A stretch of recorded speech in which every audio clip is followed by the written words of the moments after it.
মুস্তাফিজের সাথে বাজে ব্যবহার করা মোটেও উচিত হয়নি আমার। ছোট একটা বিষয় নিয়ে মুস্তাফিজের সাথে বাজে আচরণের জন্য আমি মন থেকে দুঃখ প্রকাশ করছি।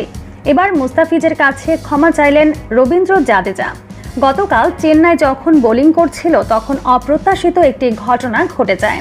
ম্যাচের 11তম ওভারে বল করছিলেন রবীন্দ্র জাদেজা।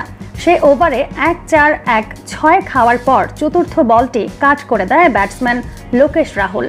বলটি মুস্তাফিজ এবং তুষার দেশপান্ডের মাঝ দিয়ে বাউন্ডারির দিকে যাচ্ছিল। মুস্তাফিজ বলটির পেছনে দৌড়েও সেটিকে ধরতে পারেনি। তবে গুরুত্বপূর্ণ এমন সময়ে মুস্তাফিজ 4টি আটকাতে ডাইভ দেয়নি, আর তাতেই ক্ষেপে যায় জাদেজা। রেগে গিয়ে মুস্তাফিজকে বাজে অঙ্গভঙ্গি করেন, সাথে মুখে গালাগালি করেন। তবে আজ নিজের মুখেই ভুল স্বীকার করলেন জাদেজা। তিনি বলেন, আমার কাছে মনে হয়েছিল ডাইভ দিলে হয়তো 4টি আটকানো যেত।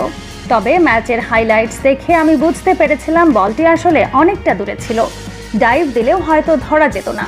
মূলত এর আগের ওভারে পাথিরানা একটি ক্যাচ ছেড়েছে, তাই নিজের রাগকে সামলাতে পারিনি।